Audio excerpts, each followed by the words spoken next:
Y nosotros seguimos así aquí para escuchar juntos el mensaje de la palabra del Señor, cuyo énfasis estamos teniendo las últimas semanas, especialmente en este mes de julio. Hemos tenido énfasis sobre la oración, sobre lo que significa la vida de oración. Y estamos estudiando, una serie que hemos titulado De la oración a la gratitud. Estamos estudiando los salmos que preceden al Salmo 145, porque el Salmo 145 es un salmo de gratitud al Señor. Y hay 4 salmos, Salmo 141, 142, 143 y 144, que preceden ese salmo de gratitud. Y queremos durante toda esta semana enriquecer nuestra vida de oración estudiando estas oraciones que David hizo en algún momento específico. Y quizás una manera adicional de enriquecer nuestra vida de oración, queremos compartirle de una vez en el mes de agosto, Dios mediante, el último sábado del mes de agosto, vamos a tener un seminario sobre la oración. Vamos a tener un pastor invitado que va a estar compartiendo con nosotros un seminario toda la mañana del sábado, un poquitico más, un pedacito de la tarde también, porque es un seminario, no es un taller cualquiera. Queremos poner como énfasis y esa actividad la queremos conectar con el énfasis de la oración. El último sábado del mes de agosto, para que estén orando por eso. Las 2 semanas anteriores estudiamos el Salmo 141, que llamamos el Salmo o la oración por protección, y la semana pasada estudiamos la oración del afligido. Hoy quiero que prestemos atención al Salmo 143, que lo he denominado la oración del desorientado. Y suena una palabra fuerte, pero ¿quién no se ha sentido alguna vez desorientado? Cuando desorientado entendemos a alguien que ha perdido el rumbo, que no está muy claro hacia dónde ir, no tiene mucha claridad, con mucha precisión, qué camino tomar, qué decidir. El Salmo 143 tiene este énfasis. Otra vez, algunos coinciden que el Salmo 143 lo compuso David cuando estaba huyendo también, pero cuando estaba huyendo de su hijo Jonatán. Si conocen la historia, saben que después del reinado de David, después de muchos años de reinado, su propio hijo se rebela contra él y él decide huir, y ya vamos a hablar de eso un poquito más adelante. Pero en ese tiempo él se sentía desorientado. Entonces imagínense una persona, que nos puede pasar a cualquiera de nosotros, que tenemos en nuestras manos decisiones que pueden afectar a otras personas, que pueden afectar a otros. Esa decisión de no saber qué hacer, no saber qué decisión tomar. Entonces el Salmo 143 nos da un modelo de oración para analizar, para pensar y para enriquecer nuestra vida de oración. ¿Te has sentido alguna vez desorientado a causa de las situaciones complejas que vivimos, de las situaciones difíciles que vivimos? Desde hace años, para nosotros los venezolanos, casi que la palabra incertidumbre ya estamos acostumbrados a ella, ¿no? No sabemos lo que viene mañana, no sabemos lo que va a pasar en la semana que viene, el mes que viene. Entonces, eso nos hace algunas veces no tener un rumbo claro. Y aunque podemos saber lo que queremos, aunque podemos planificar nuestra vida, pero las circunstancias a veces nos desorientan. Y el camino parece ser un poquito confuso. Y aunque yo puedo estar en el camino correcto, porque viene la duda, ¿estaré haciendo lo correcto? Pero aunque yo pueda estar en el camino correcto, puedo sentirme algunas veces, tal vez, en cierta manera, desorientado. Y como lo hemos hecho todas estas semanas, comenzamos viendo los salmos, estudiando los salmos. Las primeras palabras son como la introducción a la oración. Dice la primera parte del verso 1, el salmista dice: escucha, Señor, mi oración y atiende mi súplica. Y si se han dado cuenta, cada semana ha habido una palabra clave relacionada con la oración, para que entendamos que aunque el concepto más común que manejamos de oración, a cualquiera le preguntan, ¿qué es orar? La gente dice, hablar con Dios. Pero que aunque orar es hablar con Dios, la primera semana vimos que la palabra oración estaba relacionado con clamor. Y clamar es mucho más que hablar. Es pedir, es suplicar. En la semana pasada vimos con voz en cuello. Era una expresión que utilizaba el salmista en el Salmo 142 para describir su oración, que salía de lo más profundo de su corazón con voz en cuello. Y la palabra de hoy que encontramos aquí paralela con la oración es la palabra súplica. ¿Y quién suplica? Alguien que sabe que no tiene otra opción. Se presenta ante el que considera que tiene la capacidad de ayudarle, el que tiene la capacidad de extenderle su mano y le suplica. Y aquí el salmista le dice al Señor, atiende.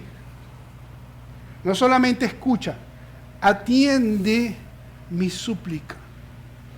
Cuando la oración se convierte en una súplica, cuando yo entiendo que el Señor es el único que puede darme, en este caso, dirección. Ahora, otra cosa que vemos antes de entrar en las peticiones en sí que hace el salmista, son las cosas a las cuales él apela en su oración. ¿A qué cosas él apela en su oración? Dice la segunda parte del verso 1 y el verso 2, dicen, por tu fidelidad y tu justicia, respóndeme. No lleves a juicio a tu siervo, pues ante ti nadie puede alegar inocencia. ¿Qué quiere decir esto? El salmista no está apelando, y eso lo decíamos la semana pasada, y me gusta que el salmista muchas veces insiste en ese punto. El salmista no está apelando a su fidelidad. El salmista no está apelando a su justicia. Hay cristianos que a veces oran al Señor y le dicen, Señor, yo te he sido fiel. Yo trato de hacer lo correcto. Yo esto y yo lo otro. El salmista no está apelando a su justicia, no está apelando a su fidelidad, está apelando a la fidelidad de Dios y a la justicia de Dios. Y eso es un excelente modelo de oración. ¿Por qué el Señor va a responder o va a escuchar mi súplica? No porque yo soy tan bueno y tan chévere, que Él tiene que escuchar mi súplica, no, sino porque Él es fiel y porque Él es justo. Y además añade y le dice al Señor, no me lleves a juicio porque delante de ti nadie puede alegar inocencia. Y una expresión común del ser humano cuando se siente desorientado, cuando está afligido, es decirle al Señor, Señor, ¿por qué yo? Como apelando a inocencia, apelando a que Él no merece lo que le está pasando. Pero el salmista más bien dice que no me pongas en juicio porque yo sé que delante de ti yo no puedo apelar, porque yo no puedo alegar inocencia delante de ti. Delante del Señor no somos inocentes, ninguno de nosotros. Nuestras obras, nuestras acciones, nuestros pensamientos están delante del Señor. Y me gusta cómo el salmista empieza su oración, y es muy similar a las otras dos que hemos visto las semanas anteriores, porque él se humilla delante de Dios. Y es la oración que Dios escucha, la oración del que se humilla delante del Señor, de que sabe que el Señor es su fuente de provisión, de seguridad, en este caso de dirección, y en humildad se presenta delante de Él. Lo otro que hace el salmista en los versos 3 y 4, es que nos da una idea de cómo se siente. ¿Cuál es la crisis que el salmista está atravesando? Y yo no sé si se parece a alguna crisis que hayamos pasado en algún momento de nuestra vida. Miren lo que dice el salmista. El enemigo atenta contra mi vida, me aplasta contra el suelo, me obliga a vivir en las tinieblas como los que murieron hace tiempo. Ya no me queda aliento y dentro de mí siento paralizado el corazón. Así se sentía el salmista. El salmista se sentía en peligro. David se sentía cercano a la muerte. David estaba huyendo, como les mencioné anteriormente. David está reconociendo que tiene temor, porque eso de me obliga a vivir en las tinieblas, como los que murieron hace tiempo, habla de su temor.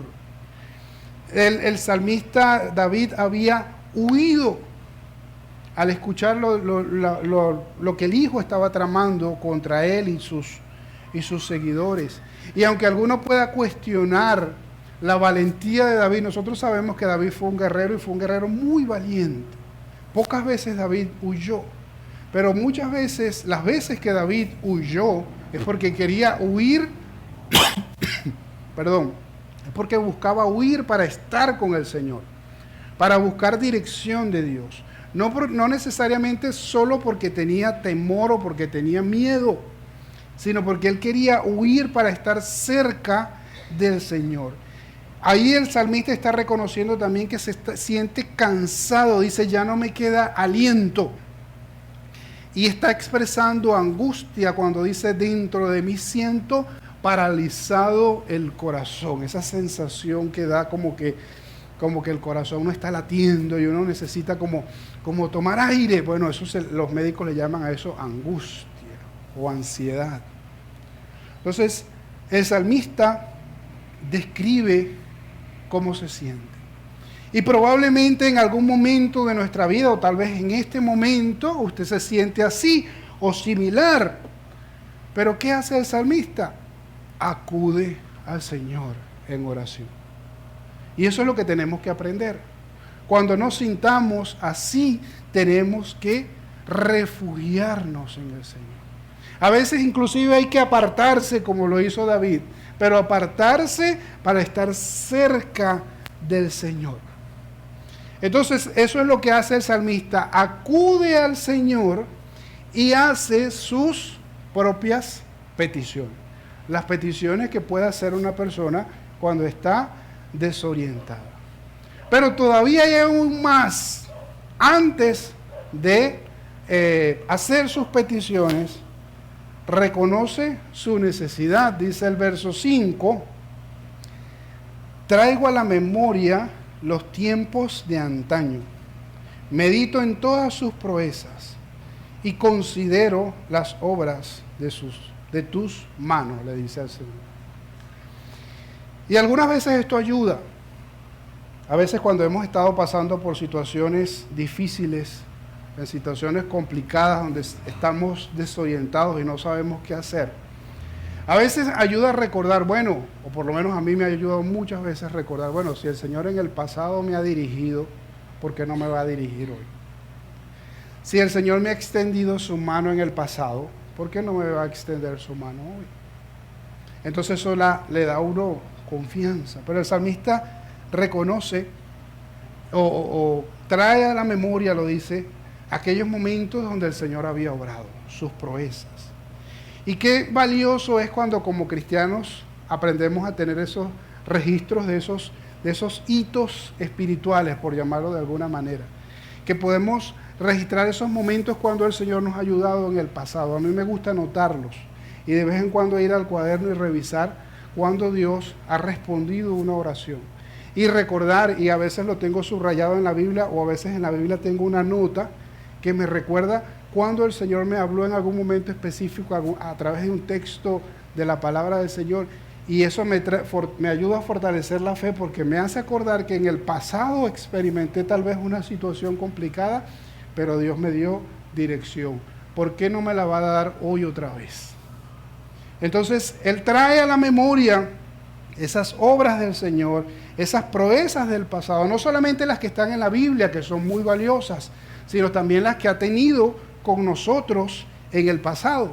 Y tal vez si usted está comenzando en los caminos del Señor, usted a lo mejor dice, no, bueno, yo no tengo mucha experiencia de Dios ayudando. Ténganlo por seguro que Dios ha estado presente en su vida desde que nació. Siempre ha estado allí, ayudándole, extendiéndole su mano, su consuelo, aunque en algunas veces no lo ha visto, aunque algunas veces no se ha percatado de ello. Aunque a veces hay circunstancias donde uno dice, aquí no, ¿dónde estaba Dios en ese momento? Él estaba allí, Él estaba allí. Y esas cosas nos ayudan a fortalecer nuestra fe. Pero Él sigue diciendo, hacia ti extiendo las manos, me haces falta, le dice David al Señor, como el agua a la tierra seca. Respóndeme pronto, Señor, que el aliento se me escapa. No escondas de mí tu rostro, o seré como los que bajan a la fosa. Miren la profundidad de las palabras del salmista. Le dice al Señor, extiendo mis manos hacia ti, me hace falta como el agua a la tierra seca. ¿Cómo se pone el agua? ¿Cómo se pone la tierra cuando no tiene agua? Seca, árida, se cuartea. Y así está describiendo el salmista el cómo se siente cuando no siente cerca al Señor. Y por eso le dice al Señor, me haces falta. Y es una cosa interesante porque nosotros sabemos que Dios es omnipresente. Nosotros sabemos que Dios está en todas partes. Pero también sabemos que es verdad que a veces parece que lo sintiéramos ausente. Y a veces hasta cuando creemos que más lo necesitamos, no lo vemos. O no nos percatamos de que Él está allí. Y nos pasa así como ese famoso poema, probablemente lo ha escuchado, del hombre que decía que iba caminando por la orilla de la playa junto al Señor y veía hacia atrás y veía dos par de huellas y sabía que eran las huellas de Él y las huellas del Señor. Pero luego dice el poema, pero en el momento más difícil, yo vi hacia atrás y nada más veía un solo par de huellas. Y le dice el Señor, ¿dónde estás? ¿Por qué nada más veo un solo par de huellas? Y el Señor le responde, porque en este momento yo te estoy llevando en mis brazos. Las huellas que estás viendo son las mías. Son lo que yo te estoy llevando en mis brazos. Entonces, a veces hay esos momentos donde sentimos que el Señor nos hace falta y somos como tierra seca. Luego le dice al Señor, el aliento se me escapa. Señor, respóndeme pronto, porque me quedo sin fuerza, siento que muero, siento una depresión profunda. Si escondes tu rostro de mí, voy a ser como los que bajan a la fosa, como los que no tienen esperanza, como los que no tienen vida. ¿Puedes describir tu relación con Dios de esa manera? Es mi pregunta. ¿Realmente esa es la necesidad que tenemos de Dios? ¿O Dios es algo opcional, un accesorio que algunas veces me interesa, otras veces no me interesa? Ay, no, hoy estoy chévere, ya no necesito de Dios. Hoy estoy feliz, estoy contento, no necesito de Dios. Solo en los momentos difíciles. No, esta debe ser nuestra sensación de ese Dios del cual dependemos para vivir, para respirar, para movernos, para tomar decisiones.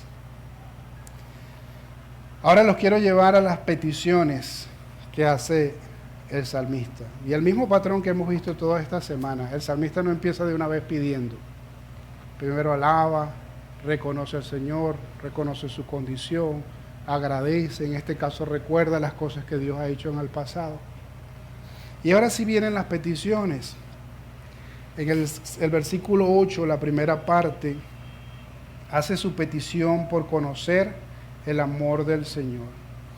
Dice el Salmo 143, la primera parte del verso 8, por la mañana hazme saber de tu gran amor, porque en ti he puesto mi confianza.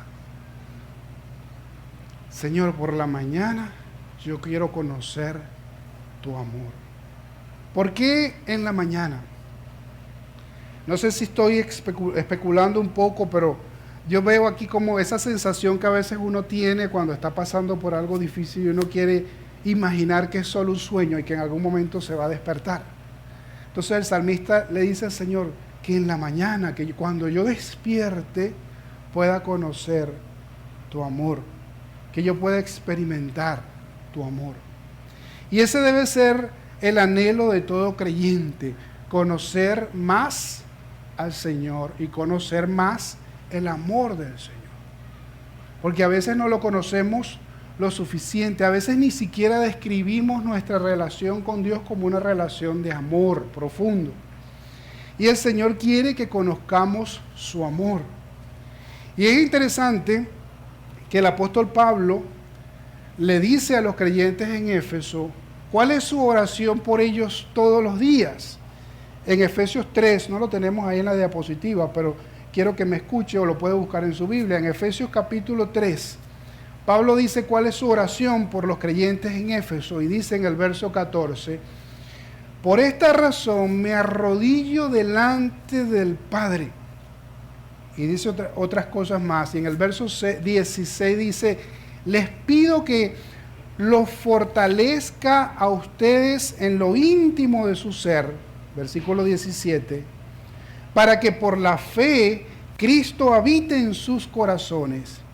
Y pido que, arraigados y cimentados en amor, versículo 18, puedan comprender junto con todos los creyentes, y ahí viene lo que quiero enfatizar, para que puedan comprender junto con todos los creyentes, dice, cuán ancho, cuán largo, cuán alto y cuán profundo es el amor de Cristo.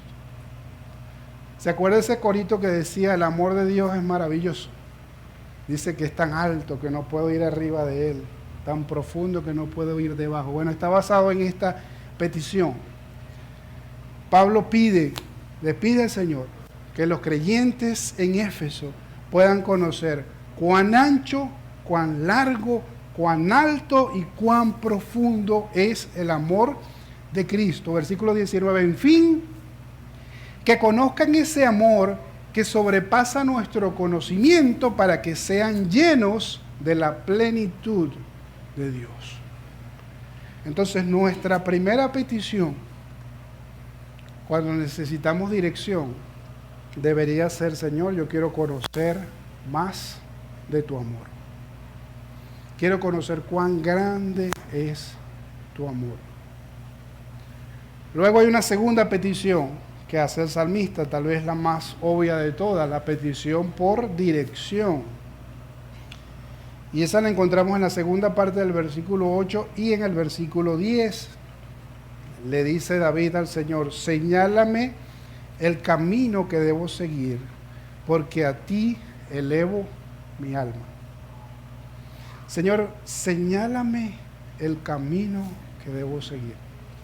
Esa debe ser una petición constante al Señor también. Señor, ayúdame a saber, dice el verso 10, enséñame a hacer tu voluntad, porque tú eres mi Dios. Que tu buen espíritu me guíe por un terreno firme. Tremendas peticiones, ¿verdad? Señor, guíame, muéstrame el camino, enséñame a hacer tu voluntad y que tu espíritu me guíe por un terreno firme. Pero para yo poder hacer esa petición al Señor, yo tengo primero que conocer su amor. Por eso para mí está en la perfecta secuencia. Cuando yo conozco la grandeza del amor de Dios, yo le digo al Señor con toda confianza: Señor, muéstrame el camino que tú quieres que yo siga. Ayúdame a hacer tu voluntad. ¿Por qué? Porque yo sé que lo que Él me muestre me lo va a mostrar por su gran amor. Entonces yo tengo que estar dispuesto a seguir su voluntad. ¿Por qué algunas veces el Señor no nos muestra el camino? Algunas veces, ¿sabe por qué? Porque sabe que no estamos dispuestos a seguirlo.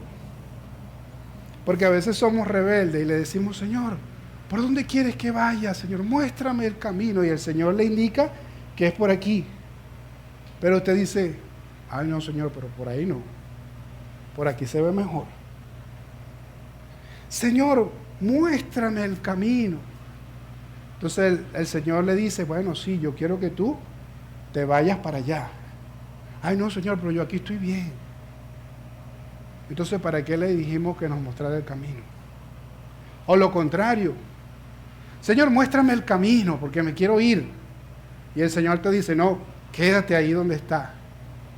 No, Señor, pero es que yo me quiero ir. Tiene que haber la disposición completa a obedecer la voluntad del Señor. Y cuando yo conozco su amor, sé que lo que Él me pida siempre va a ser lo mejor, porque su voluntad es, ¿saben cómo es la voluntad del Señor? Buena, agradable y perfecta. Y luego el salmista pide por liberación, verso 9 y verso 11. Señor, líbrame de mis enemigos, porque en ti busco refugio. El verso 11 dice, por tu nombre, Señor, dame vida, por tu justicia, sácame de este aprieto. Entonces pide liberación. Y esto lo hablamos la semana pasada. El oprimido, el afligido, pide liberación, experimentar la libertad. Y Jesucristo vino en esta tierra para darnos libertad. Jesús no murió en una cruz para que nosotros sigamos en esclavitud. Y lamentablemente hay muchas personas, aún cristianos, que han puesto su vida en las manos del Señor Jesucristo, pero siguen viviendo en esclavitud. Siguen atrapados, vuelven a ser esclavos. Y muchas de las veces es porque sufren del mismo mal que sufrían los israelitas. ¿Se acuerdan los israelitas cuando fueron liberados de Egipto, cuando fueron sacados de Egipto? Dios les dio libertad, salieron de Egipto. Pero cuando estaban en el desierto, ¿qué se la pasaban diciendo los israelitas en el desierto cada vez que tenían un problema? Ah, pero estábamos mejor allá. Pero ya eran esclavos. Pero ¿cómo les gustaba decir? Ah, pero es que allá estábamos mejor. Y tenían a Moisés hasta aquí, de las veces que dijeron eso. Y a veces, como cristianos, aunque Cristo nos ha dado la libertad, nos pasa como cuando estudié historia de Venezuela hace unos cuantos años atrás en el colegio, estudiaba cuando hubo la abolición de la esclavitud en Venezuela. Dicen los historiadores que hubo un decreto de abolición de la esclavitud por allá en la presidencia de los hermanos Monagas. Y los esclavos salieron contentos porque ahora eran libres. Pero dice que muchos esclavos, cuando se vieron libres, como no sabían qué hacer, ¿qué hicieron? Volvieron a donde estaban antes. Entonces, lamentablemente el ser humano es así. Pero tenemos que aprender a conocer la libertad que el Señor da, que es libertad completa. Jesús dijo, si el Hijo los libertare, seréis verdaderamente libres. Entonces, Él no murió en una cruz para que nosotros siguiéramos en esclavitud. El salmista le dice al Señor, verso 11, dame vida. Y Jesucristo también vino para dar, ¿se acuerdan? Vida. ¿Vida qué? En abundancia. Juan 10:10, vino para dar vida y vida en abundancia. Y luego dice, sácame de este aprieto. Otras versiones dice, sácame de esta angustia o líbrame de esta angustia. Entonces el salmista pide ser liberado. Y al final, el salmista dice algo más, que es lo único que yo les digo que no imitemos del salmista. Y ya les voy a decir por qué. En el verso 12 el salmista dice, por tu gran amor, destruye a mis enemigos y acaba con todos mis adversarios. Aunque le provoque decirlo, usted tiene que entender que esto forma parte de un subgénero literario, dicen los especialistas, que se llama la imprecación. Y era común en la literatura antigua, era muy común en la literatura antigua y es muy común en los salmos, y es una manera como el que está haciendo la oración expresa lo que él siente por dentro. Así que yo sé que eso usted lo ha sentido, no tiene que decírmelo, no tiene que asentir con la cabeza o no. Muchas veces a lo mejor lo hemos sentido, ¿verdad? Y tal vez podemos hasta expresarlo. Pero nosotros entendemos que Jesús nos enseñó otra cosa. ¿Y qué nos enseñó Jesús? En Lucas capítulo 9, versículos 27 y 28, como parte del sermón de Jesús, dijo, pero a ustedes que me escuchan les digo, amen a sus enemigos, hagan bien a quienes los odian, bendigan a quienes los maldicen y oren por quienes los maltratan. Y no es que hay una contradicción, no, es que en el Antiguo Testamento David no conocía a Jesús, no había escuchado las enseñanzas de Jesús. Y como yo soy un seguidor de Jesús, no soy un seguidor de David, y no me refiero al pastor David, yo no soy un seguidor de David, soy un seguidor de Jesús. Entonces yo hago lo que dice Jesús. Probablemente por mi mente, por mi corazón puedan pasar pensamientos de destrucción al que me hace maldad. Pero ¿qué me enseñó Jesús? A orar, aún por los que me hacen maldad.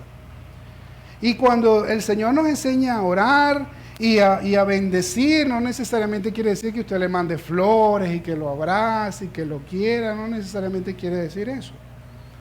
Pero usted sabe que cuida su corazón cuando le ora al Señor y le pide que tenga misericordia. Además que hay algo adicional, y es algo interesante que algunos incluso lo justifican en el hecho de David. Y es que muchas veces cuando David hace esas imprecaciones, lo hace porque sabe que sus enemigos se están oponiendo no tanto a él como persona, sino se están oponiendo al Señor porque él era el rey de Israel. Entonces, al ser él el rey de Israel y porque él está haciendo la voluntad y el plan de Dios, entonces él sabe que esas personas no se están oponiendo a él en lo personal.